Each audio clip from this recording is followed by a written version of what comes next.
Hello, everybody. Welcome to San Diego Independent Scholars monthly talk. I'll introduce the speaker in a moment. But first, I just want to mention some of the coming programs. So in February 19th, our speaker will be Glenn Bacon. Who will talk to us on advances in information systems. Then on March 19th, our speaker will be Richard Carson, who will give us an interesting talk on the temperature dependence of the spread of COVID or the appearance of COVID. He'll do this in the form of a detective story. He does these magnificent statistical analyses of a whole variety of things that you wouldn't believe could gain that kind of information, but that should be interesting as well. Glenn Bacon had a very strong career high up in IBM, I guess. So that should be a fantastic talk as well. All right, so let me introduce our speaker, Joel Dimsdale MD. Dr. Dimsdale attended Carleton College and then Stanford University, where he obtained a master's degree in sociology and his medical degree. He obtained psychiatric training at Massachusetts General Hospital and was on the faculty of Harvard Medical School from 1976 to 1985, then moved to the University of California, San Diego, where he is now Regent Edward A. Dickinson Emeritus Professor and Distinguished Professor of Psychiatry Emeritus. His clinical subspecialty is consultation psychiatry. He is a former career awardee of the American Heart Association and is past president of the Academy of Behavioral Medicine Research, the American Psychosomatic Society and the Society of Behavioral Medicine. He is editor-in-chief emeritus of Psychosomatic Medicine and a previous guest editor of Circulation and the former editor-at-large of journals Psychosomatic Research. He has been a consultant to the President's Commission on Mental Health, the Institute of Medicine, the National Academy of Sciences, the Department of Justice, NASA, and NIH, and was advisor to the UC Regents Health Sciences Committee. He was a member of the DSM-5 task force and chaired the work group studying somatic symptom disorders. His research interests include stress physiology, ethnicity, and sleep. He is the author of over 500 publications, including Anatomy of Malice, The Enigma of the Nazi War Criminals, and Dark Persuasion, The History of Brainwashing from Pavlov to Social Media. His talk today will be on the evolution of brainwashing in the 20th century. Okay, Dr. Dimsdale. Thank you, Alvin. It's a pleasure to be with you all. I mentioned a bit earlier that I had the pleasure of lecturing to your group some years back, and actually that was about my previous book. I'd like to talk with you today about how brainwashing developed and evolved in the last 100 years. And as I go through the presentation, I'd like to ask a number of questions. How did this concept originate? How has our culture come to see and criticize the term? And what has been our role in academia in studying it? I'll review with you the odd twists and turns that this concept went through in the last 100 years. And I'm very anxious to get your thoughts at the conclusion. And I look forward to a discussion back and forth. Let me see about sharing my screen.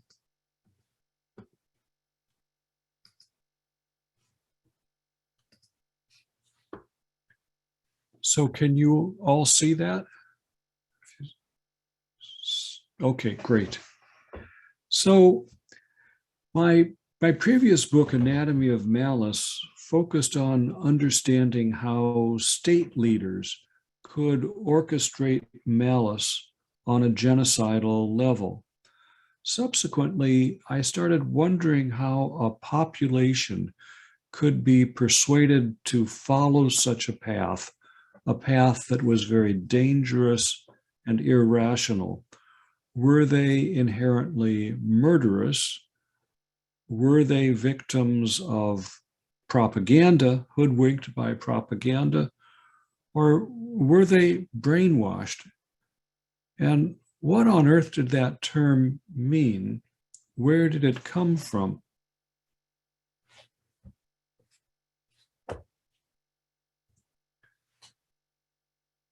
Despite my intellectual interest in this topic, I probably would never have written this book if it were not for my neighbors who were members of the Heaven's Gate commune. A few miles away from us, our neighbors had themselves castrated and then committed a mass suicide so that they could teleport to the stars. It's one thing when there's a suicidal cult halfway around the world, but when it's your own neighbors, it demands study. And so I began my work on dark persuasion.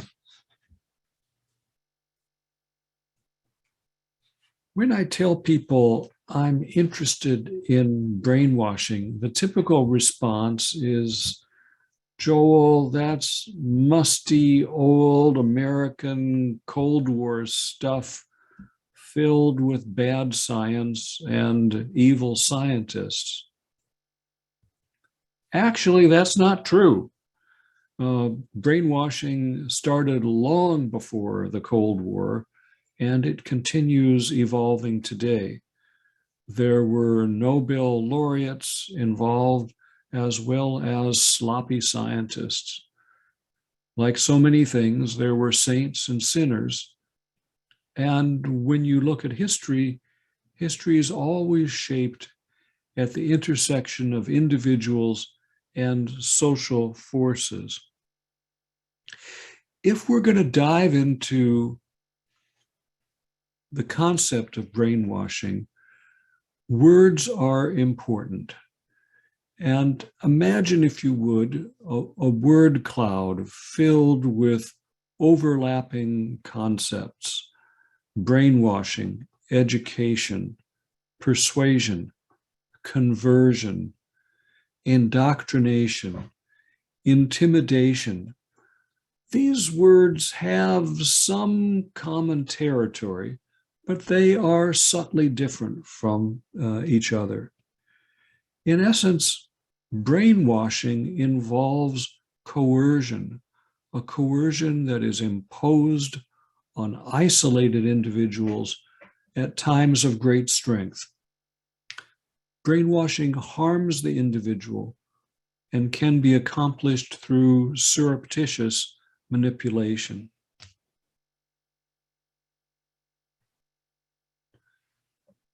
It's a flamboyant term that was introduced in 1950 by a former OSS propaganda agent named Edward Hunter. Curiously, it's based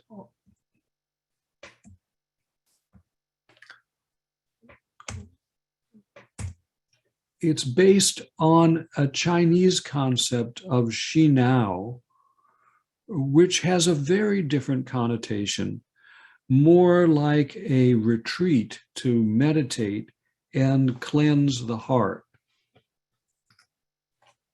Hunter, however, changed the emphasis entirely.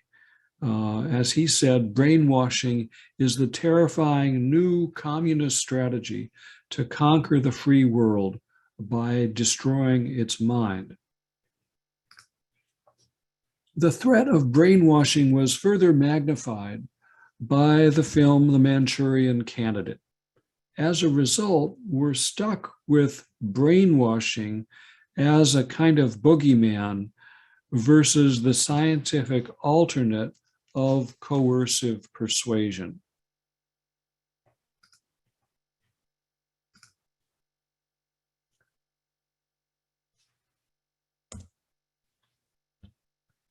It's fashionable to criticize the term brainwashing for a number of reasons. Obviously, the Hollywood manifestation in terms of the Manchurian Candidate is absurd, but there are some subtle other reasons that people don't like the term brainwashing. It has a quality of blaming the victim. You were weak, and that's why you were brainwashed. It's also a way of demeaning and disapproving of new ideas that you disagree with. It's akin to saying about somebody you disagree with, he's an idiot or he's been brainwashed. Interestingly, brainwashing has also been a politicized term. For many years, conservatives attacked liberals for some of their new ideas by saying they've been brainwashed. Today, liberals speak of Trump's followers as brainwashed.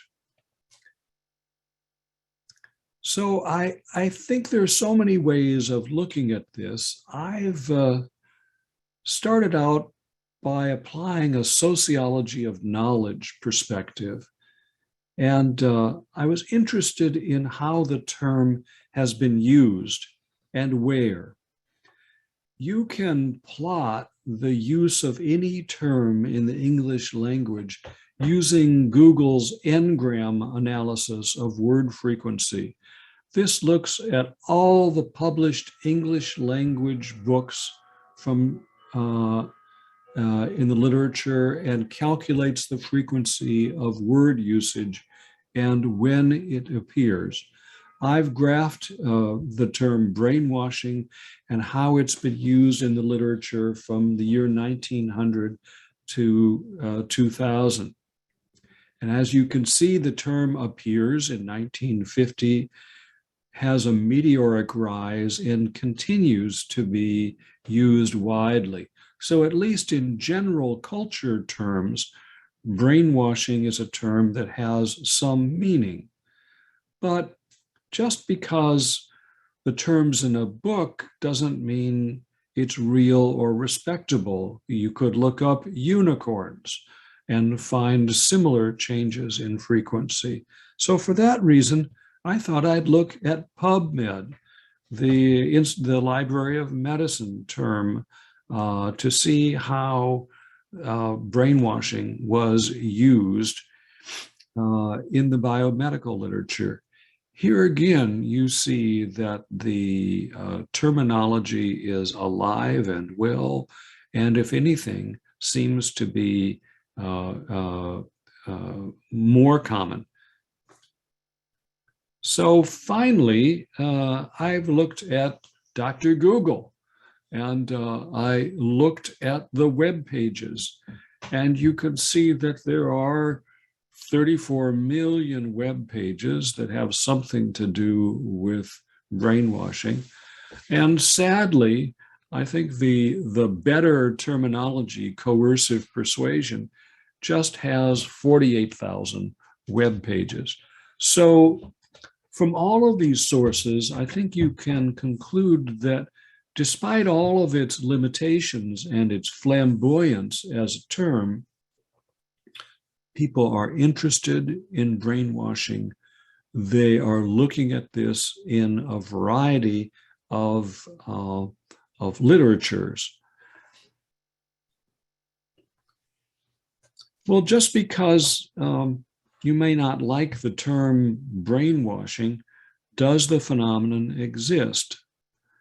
So what I did was to select a few episodes in the 20th century to review. Many of these episodes describe how governments and academia worked jointly to study this area. The beginnings of coercive persuasion date to the Russian Nobel Prize winner Ivan Pavlov, who brought scientific methods to changing human behavior. For decades, the West was preoccupied that Pavlov and the Soviets had made some kind of unholy alliance to change people's beliefs and actions.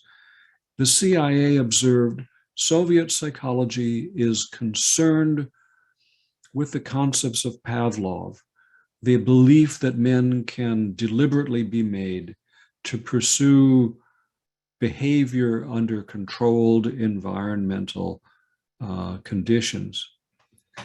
Some of Pavlov's early observations stemmed from an unusual natural phenomenon, and this was the flooding of the Neva River. This was shortly after the Russian Revolution. The Neva flooded in St. Petersburg, and it was one of those century floods, biggest on record for a long time. It turns out that the dog labs were in the basement of a building adjacent to the river. And no one was in the building at the time. And well, let me read from my book, give you a sense for what happened. The dogs were restless, penned in their cages in the basement of the Institute for Experimental Medicine. They were alone and weary from their daytime jobs in the professor's laboratory. But it wasn't the dark or isolation or fatigue that got to them. It was the incessant dripping and lapping of water on the floor of their kennel.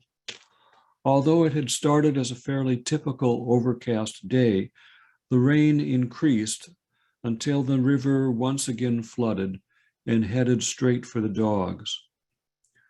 The water level in the kennel rose and the dogs started barking. At first, their paws sloshed around in the chilly water, but as the hours went by, the water rose and covered their bellies and shoulders until they were half floating in their cages with their nostrils pressed anxiously against the wire mesh of the cages. They howled in fear and desperately snuffled the air while they could get it. At the last moment, a dog handler rushed through the flooded streets to the Institute, where he encountered the panicked dogs and the floating cages.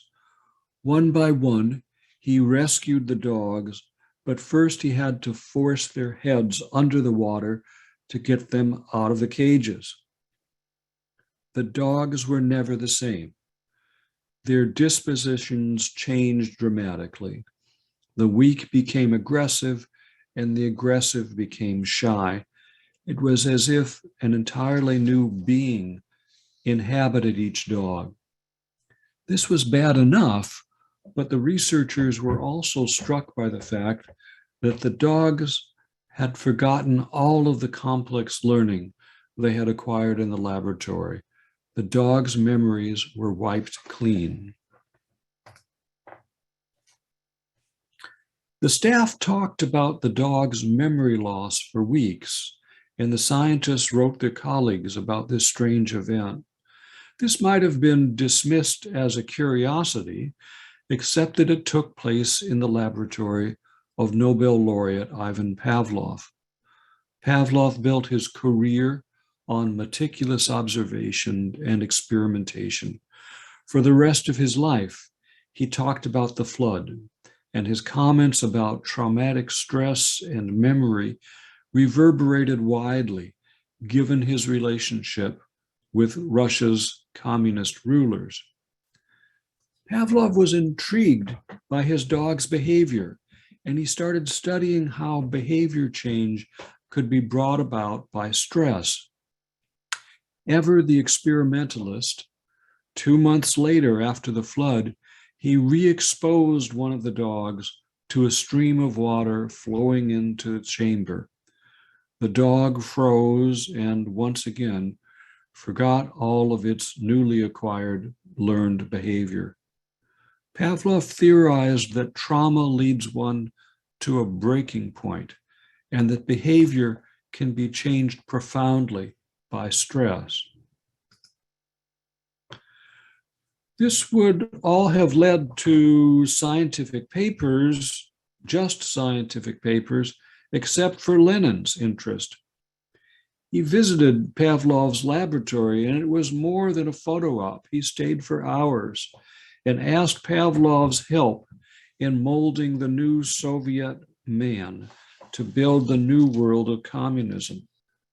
Pavlov asked Lenin, "Do you mean that you would like to standardize the population of Russia, make them all behave in the same way?" Lenin replied, "Exactly."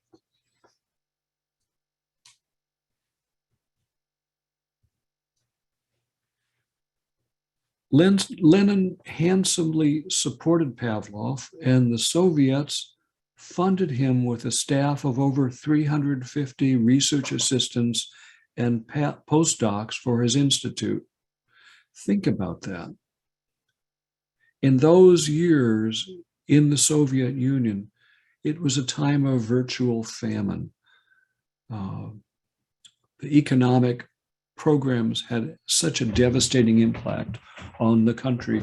There was starvation everywhere. And yet, the Soviets thought that Pavlov was so important that they built him an institute and staffed it with 350 staff. It wasn't just Lenin. Stalin also protected Pavlov.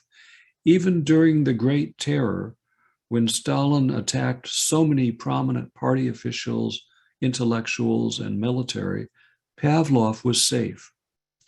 There's always been a suspicion that Pavlov influenced how prominent party officials were interrogated and induced to make unusual confessions during the show trials in the 1930s.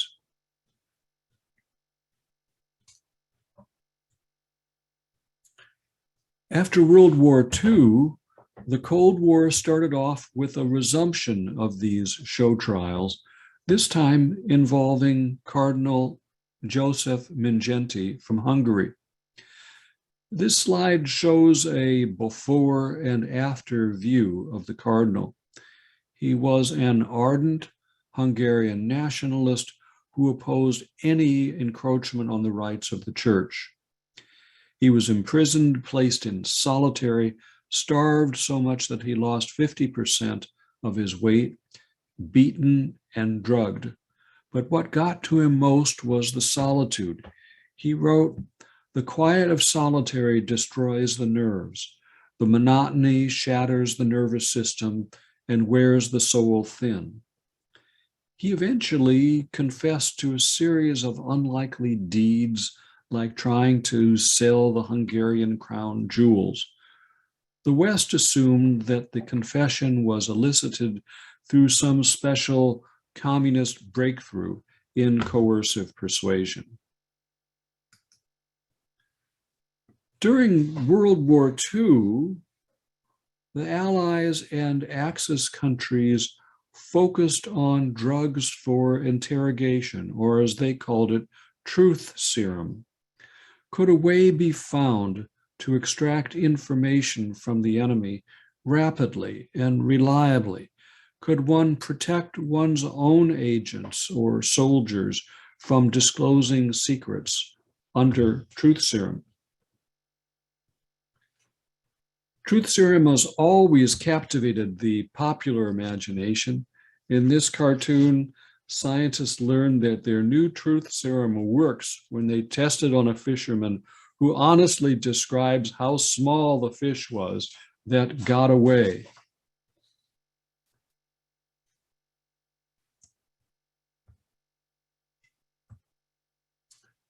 Truth serums were drugs that were redeployed for new purposes.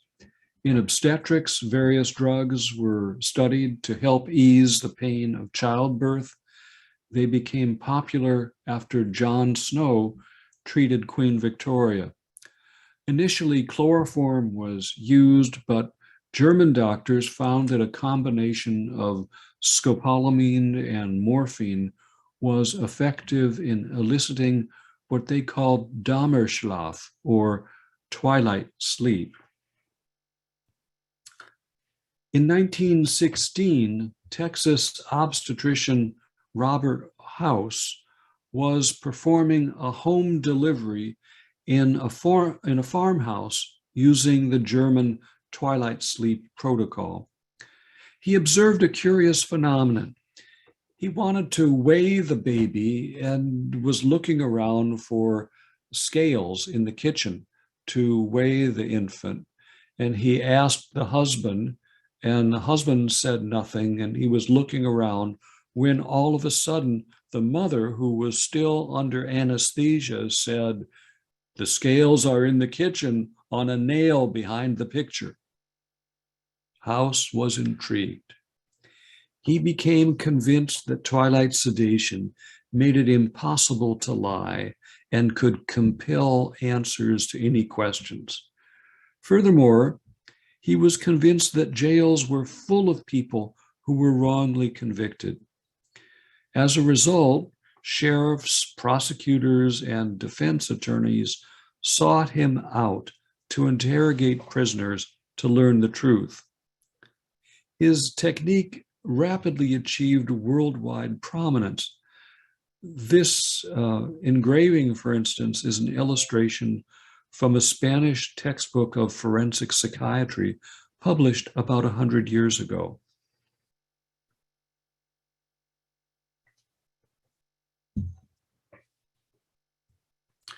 Meanwhile, psychiatrists were experimenting with drugs to treat catatonia, fugue, or dissociative memory loss and battle fatigue. Various barbiturate compounds could get patients talking and remembering. My old professor Lindemann noted that after administering the drug, there was a feeling of well-being and serenity, a desire to communicate, a willingness to speak about very personal problems, usually not spoken of to strangers. These observations on drugs and truth-telling were of great importance to the military in World War II. The Nazis experimented with Dachau concentration camp inmates, spiking their coffee with mescaline to see if people would confide their secrets. They noted that prisoners became more talkative, but were unconvinced about the drug's utility for military purposes. Meanwhile, the United States set up a secret commission to study if truth drugs could be developed to speed interrogation of prisoners of war. Curiously, they focused a great deal of their early efforts on marijuana. The drugs were hardly infallible. Furthermore, Justice Potter Stewart ruled that a confession induced by the administration of drugs is constitutionally inadmissible in a criminal trial. That ruling doesn't stop frustrated courts even today from occasionally considering the use of truth drugs or truth serum. Even recently, in the case of accused Colorado mass shooter James Holmes. The biggest flashpoint of the Cold War took place in Korea. It was a vicious conflict fought in extreme conditions. The United States was unprepared for the war. We sent troops to Korea in the dead of winter, dressed in summer tropical uniforms, and the front lurched widely north and south, like a football game played by active offense with miserable defense. In the first year of the war, many American troops were captured, and there were high death rates amongst the POWs. Many collaborated with the enemy, broadcasting anti-war messages, and informing on one another. When the armistice was finalized, all prisoners were given a choice of where they wanted to be relocated. We crowed when thousands of Chinese and North Koreans repudiated going home and preferred to settle in the West. We were absolutely flummoxed when about 20 American POWs refused to come home, preferring instead to settle in China or Russia. How could this have happened? What happened to bring them to bring them to this point in the prison camps? The Chinese treated prisoners with a mixture of brutality and kindness. There was an unusual methodical quality. They subjected them to ceaseless propaganda, forced them to write long confessions, subjected them to sleep deprivation, and placed them in groups where they denounced each other. Psychiatrist Jolly West, who would eventually go on to become chair of psychiatry at UCLA, studied this confession problem intensively. Not only did the Chinese get American POWs to confess to war crimes and make anti-war propaganda broadcasts, but the Chinese seemed to get better results over time. In the course of a year and a half, the percent of prisoners caving in to the Chinese pressure increased from 25% to 75%. America viewed this with consternation. On the one hand, there was fear that the Chinese had invented some secret weapon designed originally by Pavlov. On the other hand, our troops were viewed as cowards for caving in. There was no understanding what they had been through.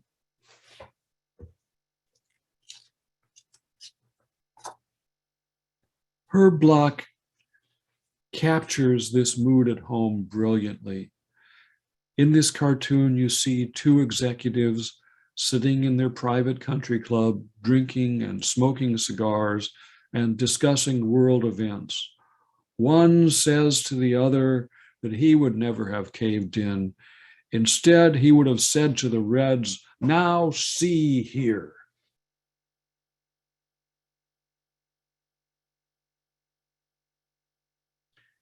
People lost sight of the fact that the POWs were treated with extraordinary brutality. Indeed, the death rate of POWs in Korea exceeded that found in Japan or Vietnam. It was the highest level of POW deaths that we have ever encountered.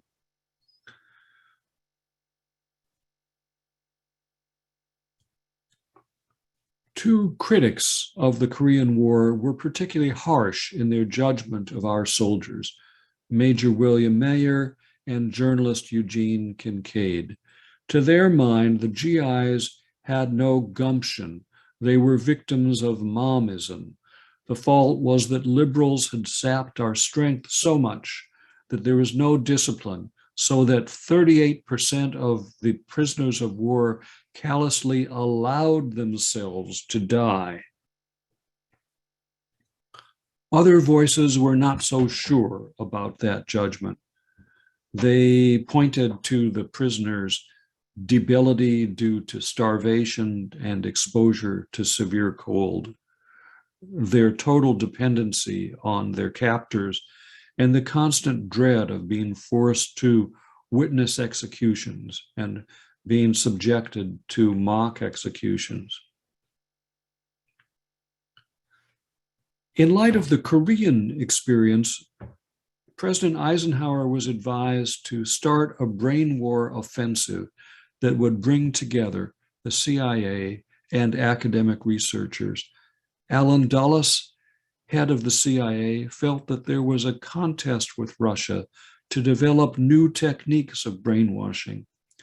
The Russians take selected human beings whom they wish to destroy and turn them into humble confessors of crimes they have never committed.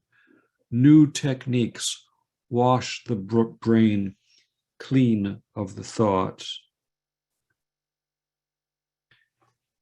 Indirect CIA funding flowed to university researchers through foundations and research institutes. Harold Wolff and Larry Hinkle at Cornell received funds and channeled the money through the Society for the Investigation of Human Ecology. This MK-Ultra funding supported scores of university laboratories across the country. Wolff at that time was America's preeminent neurologist, and Hinkle was a brilliant internist who studied stress and heart disease. Wolff worked closely with the CIA on various mission-driven projects that raised profound ethical considerations. Here we see how Wolff answered a delicate question posed by CIA agent George White, who was working at MK-Ultra. White asks, what is the possibility of working out a graph indicating the state of panic of the enemy based upon the varying degree of pressure used? Wolff replied smoothly, yours is a very provocative notion, and I'm sure it could be documented. Warm regards. A rather shocking response from the tacit head of American neurology at the time. Wolff's proposal to the CIA started off somewhat ominously. Potentially useful secret drugs and various brain-damaging procedures will be tested in order to ascertain their fundamental effect upon brain function. Then, as you read more closely, the protocol becomes even more ominous when you realize that Wolff is talking about testing this on humans. Where any of these studies involve potential harm to the subject, we expect the agency to make available suitable objects and a proper place for the performance of the necessary experiments. In other words, he wanted the agency to furnish the subjects and then dispose of them. MK-Ultra devoted enormous resources in studying LSD, determining its dose, if there was habituation with continued dose, if there was an antidote, could it be used to immobilize an enemy? The studies frequently involved unwitting individuals surreptitiously dosed, and there were casualties. Chet Pierce and Jolly West infamously dosed an elephant Tusco at the Oklahoma City Zoo in an effort to understand how LSD influenced aggressive behavior. The elephant died.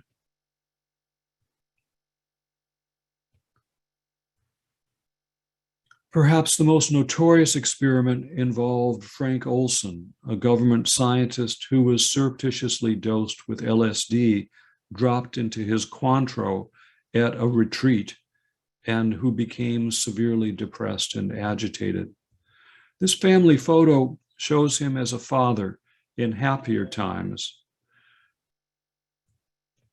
The CIA took him to see Dr. Abramson, an LSD expert who had ties with the CIA. Rather than immediately hospitalize this VIP patient, Abramson sent him back to the Statler Hotel with 2 CIA minders. Olson died that night after falling out of his hotel window. It's not clear if it was an accident, if it was suicide, or if it was murder. The family was not told about the secret LSD dosing, and the CIA covered this up for decades.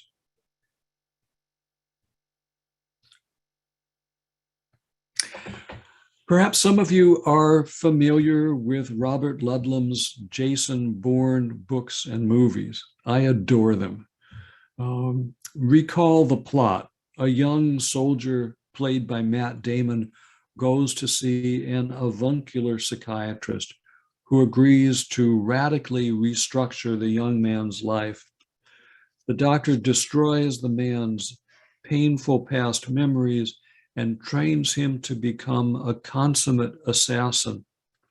It's a compelling story, and one that is all but true, except for the bit about the assassin training.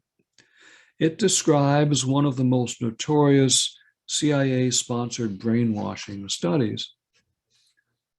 The work was done in Montreal. The CIA had supported the eminent psychologist Donald Hebb on his studies of sensory isolation.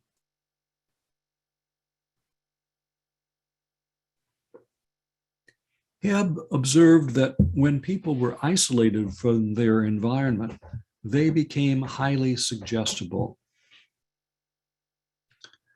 Meanwhile, across town, psychiatrist Ewan Cameron headed up the Allen Institute of Psychiatry. Dr. Cameron believed that psychotherapy was inefficient and that it could be speeded up if you simply obliterated old memories and started anew.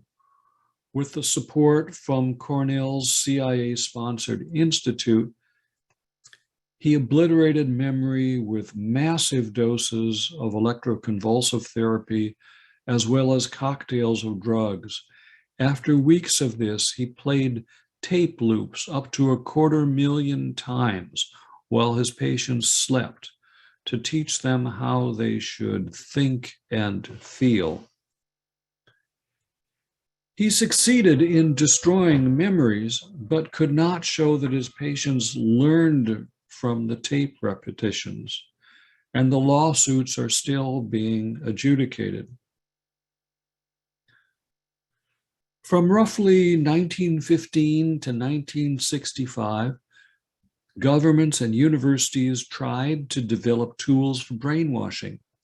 They weren't exactly successful. Torture didn't persuade people to adopt different political beliefs, nor did it elicit information reliably. Any number of drugs could sedate, stimulate, or confuse people, but they were not effective in interrogations or persuasion. Group pressures, sensory isolation, sleep deprivation, they were promising tools for persuading people, but they required time and finesse. In the 1970s and 1980s, two unlikely players emerged, demonstrating new techniques in dark persuasion: kidnappers and clerics. On August 23rd, 1973, Jan Erik Olson entered the Kreditbanken Bank in Stockholm. His goal was to rob the bank and get the police to release a friend of his from jail. He took the bank staff hostage and held them in the vault while negotiating with the police. Over the ensuing days, the hostages started collaborating with their captor, developed fondness for him, and began to distrust the police. He didn't torture, shoot, or rape the hostages. He was solicitous of them and caressed them.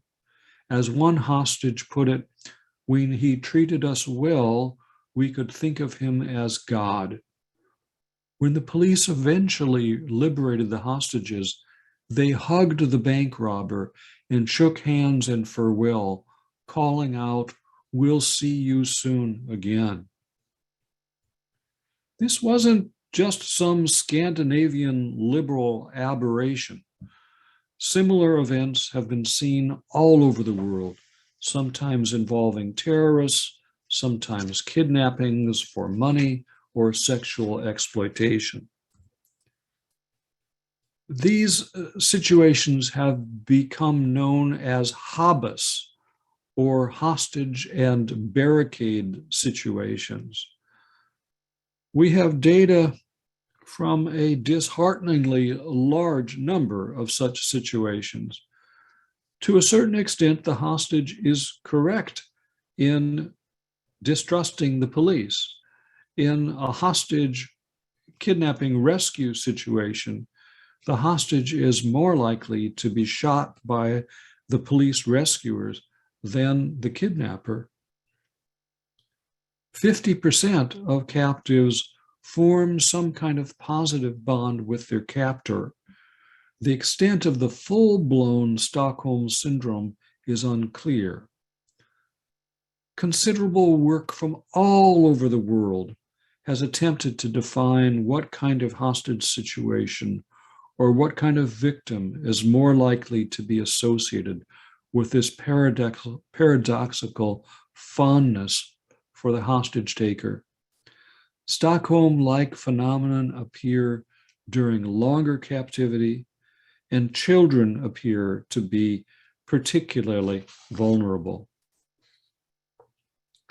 I've touched on how coercive persuasion evolved in the hands of government agencies, academia, and criminals. I'd like to finish by discussing how cults have used coercive persuasion.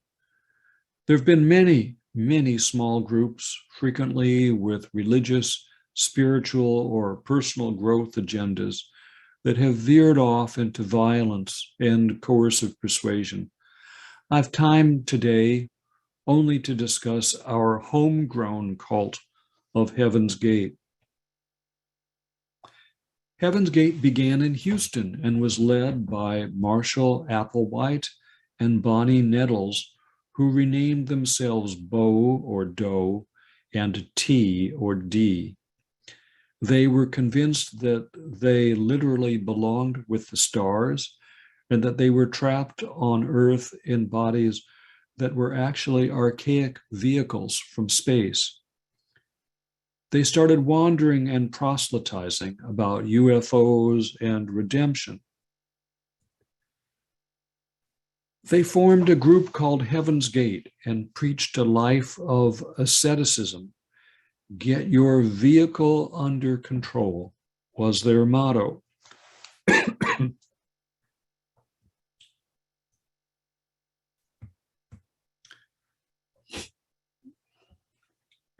They preached about eating pure food and avoiding sexuality, which they felt corroded their body vessels.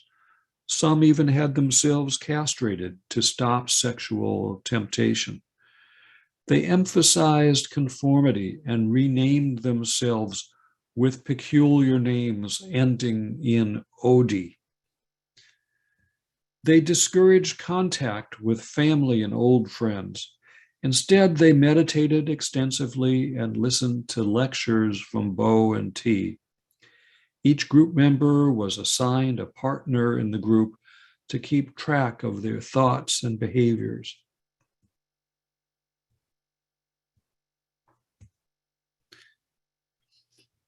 They had very precise rules to help them find their way in the world.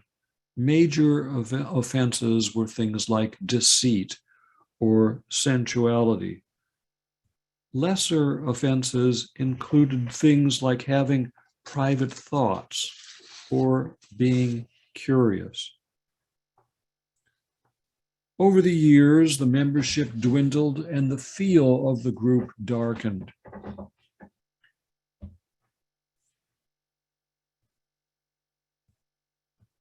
We might never have heard of them, and they might never have killed themselves, except the bad luck of the Hale-Bopp comet.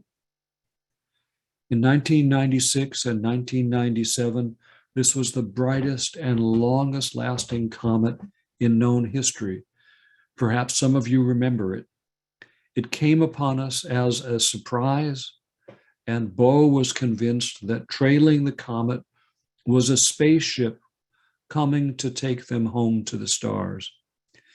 In addition, he convinced the group that if they killed themselves during the comet's closest path to Earth, they would teleport finally to the stars and immortality. The group vowed to kill themselves, but videotaped farewells in advance. Sitting tranquilly in the grounds of their mansion in Rancho Santa Fe, they talked about their joy in anticipating the next step. Some tried to head off criticism, anticipating that the press would paint them as disturbed. In their words, "This is my family. Laying down this vehicle is going to be great. I'm shedding it like a husk. I'm the happiest person in the world. I have joy and wonder at the thought of going home."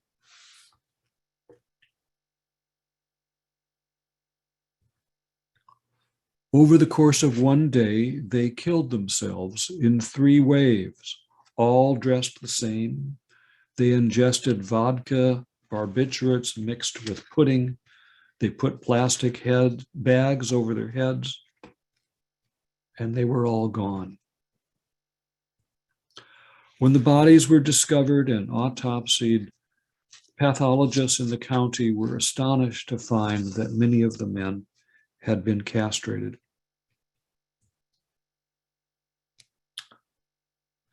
Well, I've gone on a bit longer than I intended. I focused on brainwashing in the 20th century, while it's tempting to talk about current events and controversies. I think we need more distance in time in order to have a dispassionate perspective. However, I do have some thoughts on things that might develop in this century.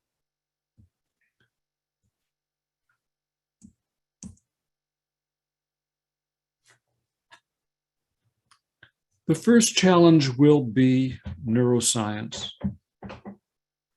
We were able to do some surprising things in the 1960s. James Olds stimulated pleasure and pain circuits and was able to change and shape rodent behavior by direct brain stimulation. Robert Heath pioneered in human deep brain stimulation, studied how implanted electrodes could modify complex behavior in people.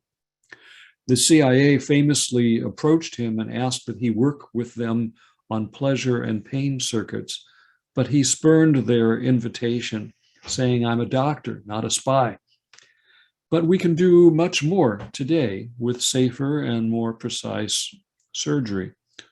We're restrained by a sense of professional ethics by focusing on clinical conditions, but would that restraint be evident in time of war? I think the bigger challenge will come from social media. I think we all remember the thrill of computers and the emergence of email, computerized literature searches, and personal computers that appeared in the mid-1970s. The appearance of web-based search engines in the mid-1990s. I think the biggest challenge for coercive persuasion will come from social media. It offers so much promise, but there is a dark side. We need to ask ourselves if social media can be weaponized as a tool for coercive persuasion. When COVID vaccinations were developed so rapidly, we rejoiced and thought that our colleagues in pharmaceutical research had saved the day. You saw how that played out. We ignored the need for meticulous communication research, and we were ambushed by social media. If social media is associated with bullying, coercion, surreptitious monitoring, and restricted information, one has to wonder if it can be a tool for coercive persuasion. Recall that brainwashing is facilitated by limited communication with outsiders and when people are subjected to surreptitious coercion. How well does that describe the capabilities of social media when it is deployed for disinformation, fake news, and stoking extremism? Some have wondered if social media is addictive, and many have worried about people's relative sleep restriction amongst heavy users of social media. Thus, I think for all of these reasons, the case is even stronger for worrying about social media and coercive persuasion. In one sense, social media is just like a new social intoxicant.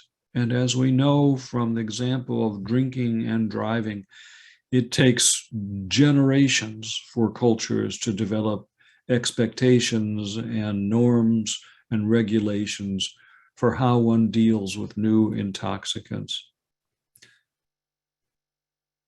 I think I'll pause and finish my remarks at this point.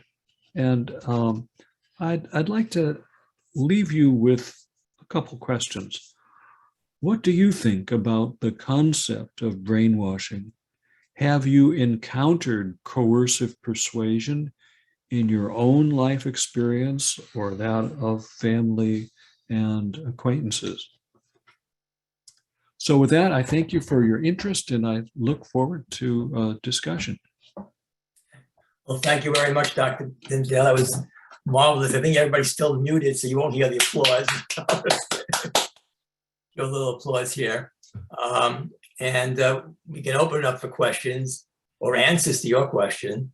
And we're going to be using the raise hand feature, which most of you will find, and Dorothy, you correct me, you'll find it on your computers on the bottom portion of the screen that you'll see a hand there. If you click on that, your raised hand will appear on the list and I can call on you, and you'll have to remember to unmute yourself at that point. It may appear elsewhere on the screen for other devices.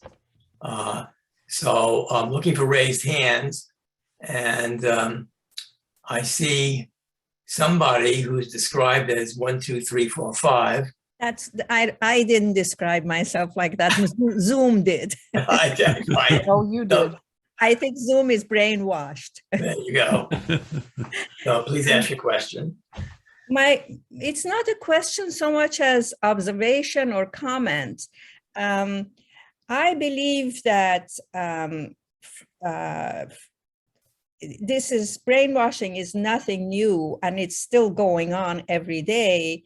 The most open one is religious groups that are basically provide a setting that is very nurturing and very group oriented and all inclusive, so that when people are there, they feel totally taken care of. And that is their belief, and they will not budge. And the Trump people, or Trump himself, created that as well. Very cleverly, he basically said more and less, like Pinochet, you know, I love you all. And some pee on the floor between the TV and the dog blanket. Okay, somebody needs to mute themselves when they're talking. And so my question, I suppose, Just the people that are on, I don't know, I'm leaving it. Oh, so, can somebody, yeah, excuse me, Arlene, could you please mute yourself at the moment? So that, yeah, because you're otherwise, yeah, thank you. Go ahead. So I come from a country that is Islamic, and I have watched how people can be brainwashed to self-emulate by hitting themselves, by torturing themselves in the name of being in the group and all that religion brings. And to me, it tells me that basically human beings want to be in a group. And if they're in a group, they feel like euphoria or something that I don't know exactly what it is since I'm not religious. But to them, it's like, it's very, very, very, very difficult to make them to separate themselves from the group. Okay. So I feel like maybe basically, if we don't think ourselves of a human rather than evolution-wise, in the evolution, people grouped in groups, and they, in order to stay in the group leader basically more or less kept them there by saying the other, us versus the other. And that has been manipulated in religion, in politics, in everything. And I think probably it's the way human beings are built. Okay, thank you. Interesting observation. Very broad based, but go ahead if there's a response to it from. You raise some excellent points, because actually in my book I discuss religion and conversion at some length, and it's interesting because forced conversions have been done for centuries or millennia. Yes. And so the question is the conversion genuine, or does the person make his or her peace with the new religion, feel, whatever it is, I need to do it? Does the person surreptitiously remain observant in his old religion? Forced conversion obviously has occurred. With the newer religions, this is fascinating. We tend to think of new religion as something new in the last 50 years, but we've been seeing new religions coming, blossoming up for a long time. And indeed, today's mainstream religions were once upon a time new religions. If you look at the history of the Methodist Church, you find that Methodists were regarded as unsavory kooks by other Protestants at the time. I think the crucial thing in religious groups is whether migration out is allowed. If you look at the data on conversion, it's actually kind of interesting. If you look at people who've affiliated with some new religious group, only about 10% of the people stick with the group even after they've been quote unquote converted. And that is, after a couple years, they've moved on to another group. That is, if they were allowed to leave. And here's where problem comes with a number of the cults, because with the cults, they're forbidden to leave, or dissuaded or discouraged from leaving. So I guess another comment I just wanted to make, and I know there's some other questions as well. The first thing you said was the warmth and sense of community in religion. Of course. Margaret Singer, the late Margaret Singer, wonderful lady, a psychologist up in Berkeley who dealt with a lot of cult victims, described how cults would pursue love bombing. So the first time you come to the cult, you're surrounded by the senior members of the group, and they say, "Oh, I love your hat. Wow, your beard is so beautifully shaped. You are so smart in your observations.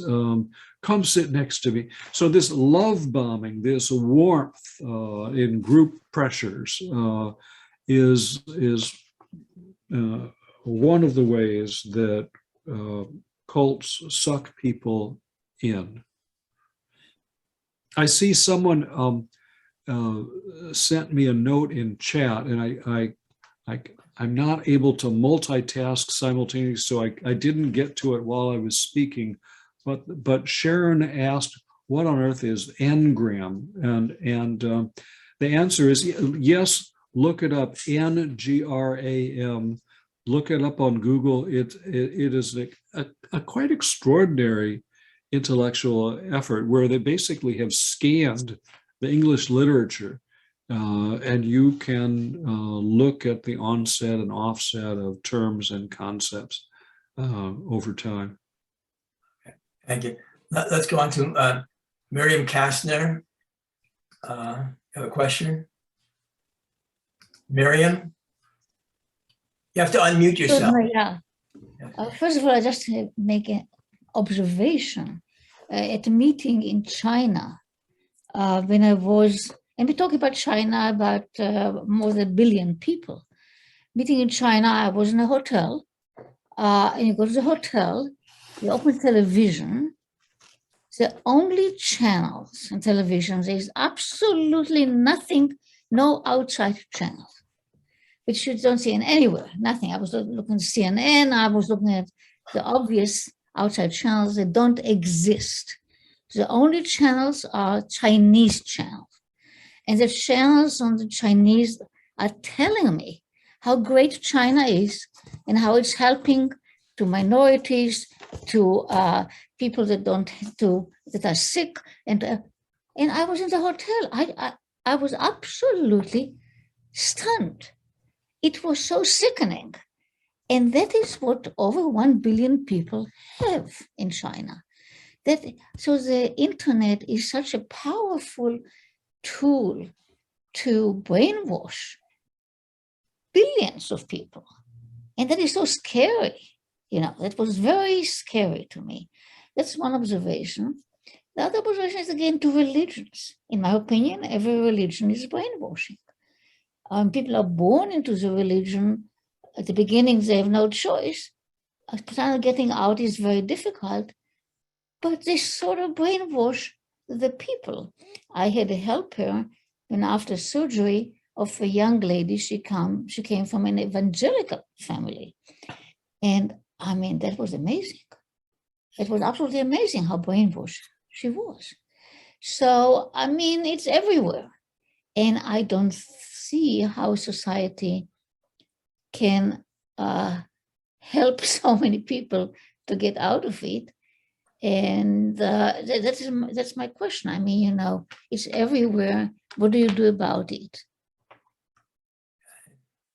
Okay. Well, Miriam, you asked me some toughies. So first off, about China, when were you there? This meeting was in the middle of the country about 10 years ago. Okay, because I think most of China is a little bit more open than that as far as number of TV channels, at least in my experience. But I think you're absolutely right. So, sorry, that was in the middle of the country. Yeah, well, maybe that was it. I think one of the interesting things is the Chinese experience with regulating the internet and social media. We're struggling with this as a culture in the United States, and everybody in the world is struggling with it. I think we have a more difficult time deciding what to do because we have so many values about freedom of expression. the Chinese devote enormous resources to regulation of social media and the internet.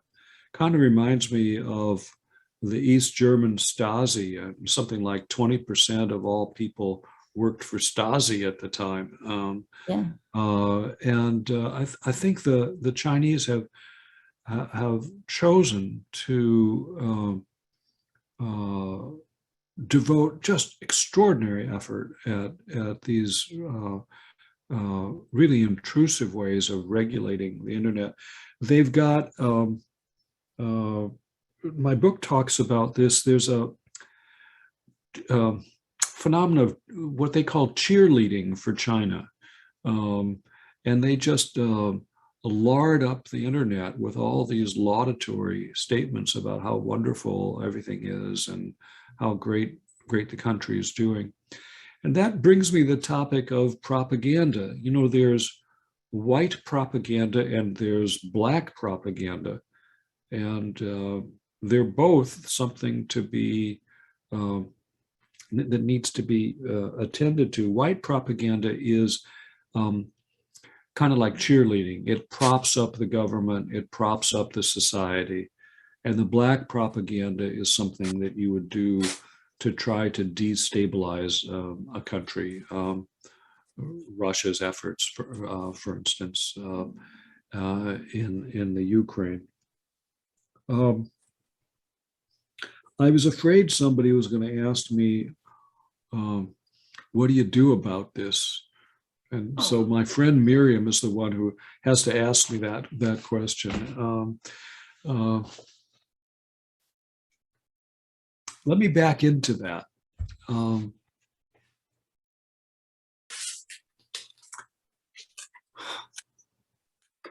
If you've had the misfortune in your own family to have a family member immersed in one of those cults, really your only hope is that the cult allows some porosity in the door. If the cult lets the person talk with family and friends, lets them, you have the chance of being able to have some conversations. The alternate is brainwashing the brainwashed.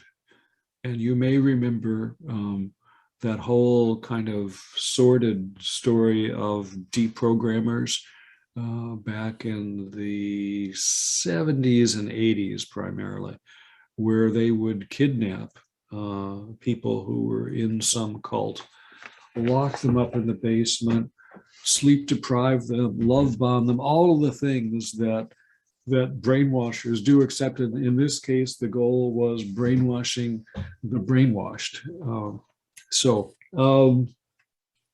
What do we do about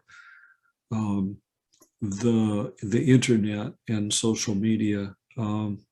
That's going to be a tough call for us. As a first step, given that there's so much resistance to any effort at moderating social media, I'm curious what would happen if we removed the anonymity of the social media. Would people be slightly more temperate in their opinions? I'm sure. If they had to honestly sign their name, if they couldn't have a pseudonym? But I think this is a task for all of us, a challenge for all of us, and it's going to take a long time. Sharon Beckus. Hi there. Thank you for the engram. I didn't know anything about it, so I appreciate that, just to start off the conversation. And then the other thing that I wanted to say was that I think it's still, for me, it still goes back to Marshall McLuhan, where the medium is the message. It's not just social media, it's television, it's advertising, it's everything. It's all of those that tie in. And then lastly, I would also say that I have been in different religions where sometimes they allow you to get out, but they guilt you into getting out And one of them happened to say, well, if you reject us, your children will also be damned. So there is some other underlying ways that, yes, you can get out, but what is the price that you pay emotionally? That's all I wanted to say. Yeah, I think this these the role of the medium is actually very interesting, and this gets into I guess advertising, the social influence. We don't spend millions of dollars on advertisements without the expectation that they have an influence on people. People imitate, they learn new behaviors. All of us can remember the kind of freshman psychology courses that we took, where they talked about social influence, where you're asked to judge the length of a line, and they show two lines that are basically the same, and there are four people in the room, and three people say that this line is much longer than the other line, and basically you will go along with that yourself if you're the fourth person, even though the lines are really the same length. There's a social learning from media, which is, I think, really powerful. Actually, there's a funny history to that observation about length of lines. First off, I can't see you all on the screen, but have some of you, do some of you remember those studies? Did any of you study that? I see a couple nods. The guy who did the study, his name was Solomon Ash, and he was interviewed, and they asked him, well, how did you come upon this observation? And he said, when I was a little boy, during Passover Seder, my uncle poured the glass of wine for Elijah, and said that I would notice that Elijah had come when the wine level in the glass went down. And as the night went on, I think the wine level did go down a little bit, and I thought Elijah really had come. And this was an interesting personal note about some of the etiology of his early observations. Okay, let me check on Francis Zimmerman. Yeah, can you hear me? Yes. I just wanted to observe that it seems to me it's all about persuasion. Persuasion is the key. The United States, from your story about the CIA's involvement, it's a question of everyone is persuadable. You have to be educated and skeptical, and you have to have a lot of information. And I think these days we are having a lot of information, but it's not reliable information. And the disappearance of reputable journalism from our culture is very serious, as it's being replaced by this internet wave. And China has their ways and Russia has their ways, but we have had our ways and continue to do it. And I find it the bottom line is having a kind of ethical responsibility, knowing enough, having enough moral fiber, which is fortified by education, to say I'm a physician and not a spy when you're asked to collaborate with the CIA on some lucrative arrangement. And the same applies to all of these circumstances that you describe: cults, governments, religions. It's fascinating, but it does really all come back to the individual having some kind of education and skepticism and ability to stand up and say, whatever it is you believe, as opposed to succumbing to saying, oh yeah, that is the longest line, no matter what your eyes and your evidence tell you. Yeah, well, you know, it's interesting. Plato cautioned that storytellers rule the world, and tomorrow's citizens will have to evaluate the storytellers' tales on social media with great care. I think you emphasize the word persuasion, and I obviously agree that I think the persuasion is the essence of it. And I think it's important, though, to, if one's talking about brainwashing, to really focus on the coercive aspects of persuasion. Just for clarity, because I don't think it's helpful to say brainwashing is everything. I mean, you could say education is brainwashing. Right. And so I think that emphasis on the coercion is vital. I love your library in the background, by the way. Well, I wish somebody would help me organize it better. I just wanted to say about, I felt, let me just give you an example of a time. Well, right now, I have a lot of skepticism about all of this beating of the drums of war having to do with Ukraine and how that's being portrayed to us. I mean, I'm just wondering if it's a diversion from our COVID mess. And I also know for good facts from the past, we have no business threatening Russia with having Ukraine join NATO. That's extremely menacing. And I mean, there's nothing that Putin's doing that right now, it doesn't seem to me, that's equivalently threatening to us as our threatening to, or tacitly threatening to allow Ukraine to join NATO on their very doorstep. Okay, let me go on to the next question. Sue Carberry. Sue Carver, you have to unmute yourself. Okay, I wanted to bring forth the power of language and particularly individual words to change brains in the long run. I know that in the women's movement, we focused a lot on this, the idea of changing words to be more inclusive of women and changing textbooks to show women in various roles in order to bring women into the working world and the world of equality. But I also wanted to point out that Trump said that if I say it, it's so. In other words, he could say a lie and that would make it be so.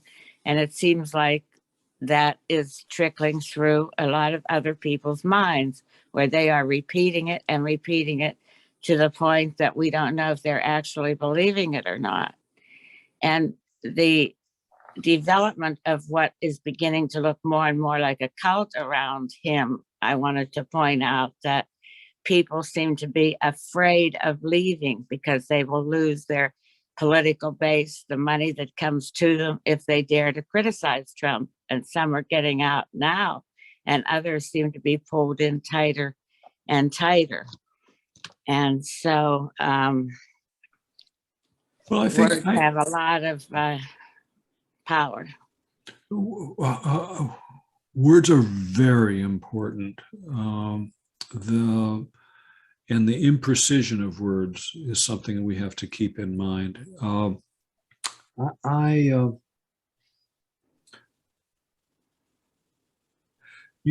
It's popular in today's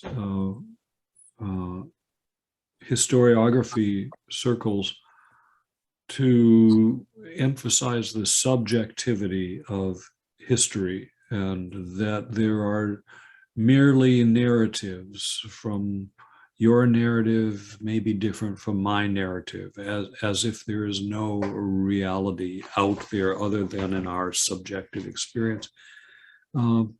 I think there's something to that, that there are differing perspectives, but I think it's a dangerous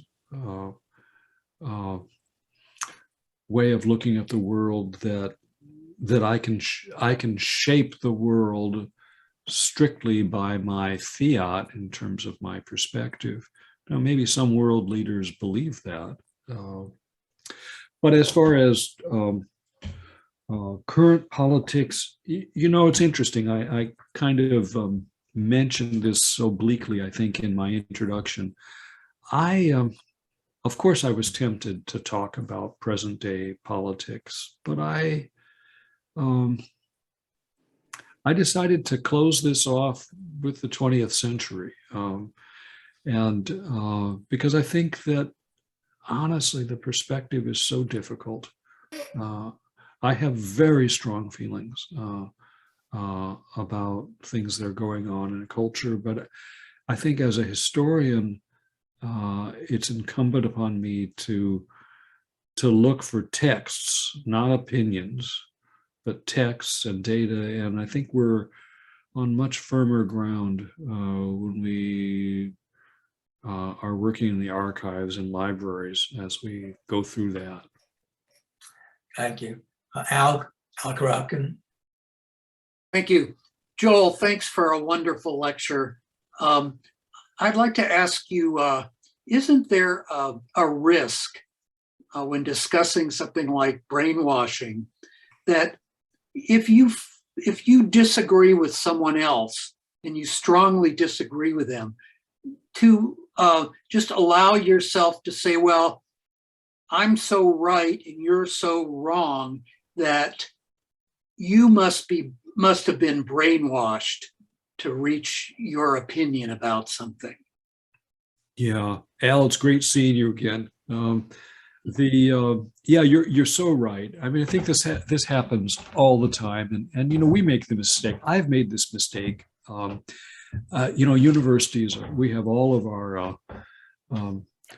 political skirmishings, and not talking about national politics, but just the things that go on in universities. And sometimes in exasperation with somebody, I'm tempted to say, well, he's an idiot, she's an idiot. Well, if anything is true, it's not that they're an idiot. They're very bright people, but they disagree. I think that's one of the slippery problems with brainwashing. It's such a convenient term of really not having to deal with somebody who disagrees with you. That's why I actually prefer the term coercive persuasion. Yeah. It's a little bit of a mouthful, but if you really ask, well, not that you've been brainwashed, but have you been coercively persuaded? I think that keeps you a little more honest in dialogue. I mean, in your long legal career, I mean, have you seen these sorts of cases appearing in courts, and how have you what do you think of them? I really did not see it in the legal profession when I was practicing law. Did not see that very much, but I've seen a ton of it in my second avocation of political discussion and dialogue. I see a lot of that on both sides of the political aisle, where the other person is clearly, either brainwashed or is, ridiculous, or so. Yeah, I really have seen a lot of that, and it's kind of discouraging. It's very discouraging, and this gets to a comment that someone else made. Basically, the repetition, on the one-sided repetition it just drives me nuts. Things are complicated, and this effort to reduce something to some little slogan is ridiculous. I think getting back to, I guess, origins of totalitarian behavior, one of Hannah Arendt's observations was that the people who are most susceptible to adopting a totalitarian or very narrow, rigid perspective are people who have been isolated and feel abandoned and forgotten. And that this ideology, and I don't care what flavor, ideology of the left or ideology of the right, it gives them a meaning and a sense of belonging, and that religious sense, which is so powerful. Thank you. Let me go on to Nancy Wen. Nancy? Yes, I'm sorry, I was unmuting myself. One of the things that I was thinking about is you had mentioned the role of social media and how effective persuasion is if you isolate people. And I think one of the things that makes social media so dominant is that people essentially self-isolate. And in so doing, it's almost like they're willfully joining the cult. So, because they've been persuaded that it's something that's valuable to them, and it becomes more valuable, and they spend more and more time on it, to the exclusion of their friends, their family, the people who are actually in their physical lives. We're the targets of some very smart people who maybe didn't intend it for exactly these purposes. But if you look at how Google is designed, these little clicks are enormously reinforcing. I don't know about you, but I subscribe to something called Flipboard, and I'm not putting out an advertisement for them. It's a news consolidator service. And I find that if I've got a spare moment, I will open up my Flipboard thing, and I'll be, going through the news. And I ask myself, Joel, do you need to be that in touch? Can't you sit quietly with yourself and do something other than go on media to look at the latest sorts of things? There's been there's a deeply reinforcing aspect of all of this. And when you look at the surreptitious algorithms that inform Google what to send your way or my way, it's phenomenal. The way they weight things. We're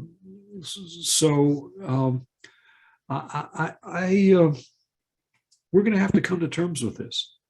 I don't have the answer. It's probably one of the only things where there's agreement in Washington right now, is that we have a big problem with social media. I mean, you could get the most unlikely group of people signing on that perspective. I'm sorry, I cut you off. Go ahead. I'm sorry. I was wondering if one of the things that we need to be teaching, either at home or in public schools, is for people to have self-respect so that they can resist conforming. And so hopefully they are less susceptible to social media if they're taught that they don't have to conform. I think there are a lot of very genuine efforts at trying to work on this problem. I mean, one is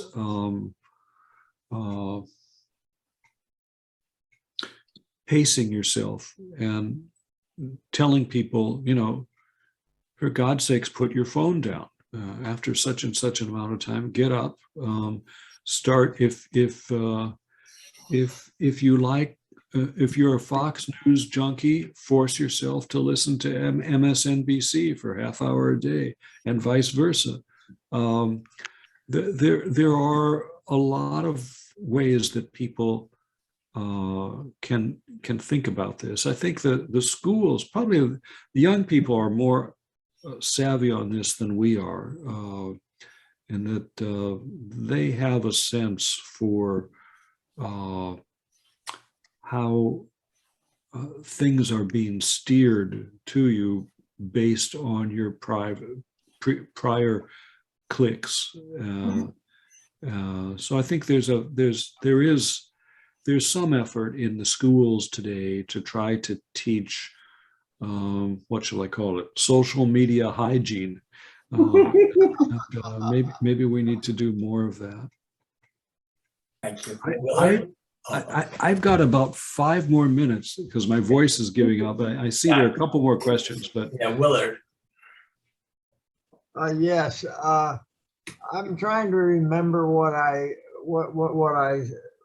read about one of these communal groups, might have been the Amish or one of the others, where when the young people come of age, they send them out into the rest of the world to see what it's like, and you deliberately give them the opportunity to leave, and then most of them come back. Not all of them, but most of them. Does anybody? Can you refresh my memory? I cannot remember the title of that. I've heard of it as well, and it's wonderful. It's a lovely thing. We need more of that. You know, I guess on a low-key level, we encourage our kids to go away and hopefully they come back. But we encourage them to grow out of our own household and away from our own influence and I think that's a mark of real strength for a culture to do that. I think it is the Amish who did that, but I don't remember the name for it. I just want to interject something before I call the last speaker, throw in my own question in a sense. It seems to me that when we talk about brainwashing or there's and I think about Alcrop because the question, calling the other person you must be brainwashed. There's a difference between somebody being misinformed and for having an internal belief system. And in one case, there's a reasonable chance that with appropriate information, that person might change their mind. And in the other case, it's sort of like religion a little bit. It doesn't matter. The information just flows right over. So I thought maybe you'd have a comment on that. Well, as a doctor, you know, a lot of what we do with patients is to try to give them the benefit of our knowledge and our understanding of risk and behavior. And the fact of the matter is that it is not the case that when you tell a smoker to stop smoking, he'll say, "Oh, no one ever told that to me before. Thank you so much." We have habits of in how we consume substances, and we have our habits of how we consume information. And I think it's an important area that we need to be cautious about. Okay, Miriam Kastner. No, just one comment. I think we have to distinguish between two types of people who are brainwashed from birth by religions and other cults, that are just born into families and they're becoming brainwashed from the first day they can understand what you're telling them. And from those that are brainwashed when they are adult by certain outside forces. So, I mean, how do you distinguish between these two brainwashings? Well, I think that you're asking me the same question you asked before, and I dodged that one. What do we do about it? But I think you're suggesting that there may be some differences between the approach to children and the approach to adults. Yeah. And that's a useful way of looking at it. I think the question is, do people have access to different perspectives? Can people really see the consequences of their beliefs play out? Can they step back? That's harder. Children by definition don't have the robust life experience. And that is what the data show from all those Hobbes study. If you remember that slide about hostage and barricade situations. I'm sorry, that was a very demoralizing slide to put together. I mean, we have 100,000 souls who've been hostages, hijacked, kidnapped, and we have data on it. What a depressing data set. But it is clear that children are more likely to be susceptible to these Stockholm Syndrome sorts of things. If you looked at, there was a episode where a schoolroom a school was held hostage, and little kids, 90% of them became distrustful of the police and felt that the hostage takers were their friends.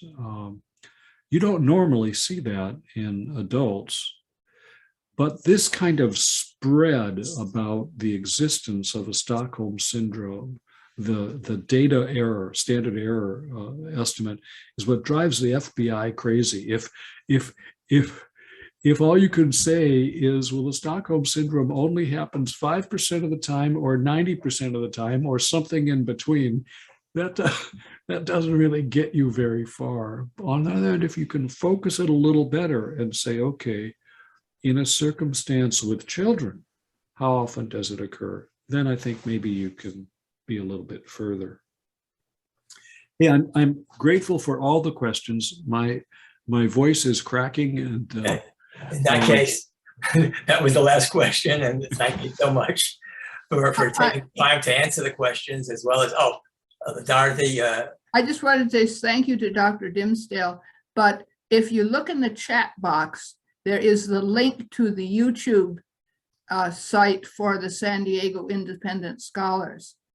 Okay. If you email SDIS or email me, DorothyLParker@gmail.com, tomorrow or the next day, we can also give you the link to this specific lecture, but it will be at the top of the page. That's the SDIS page.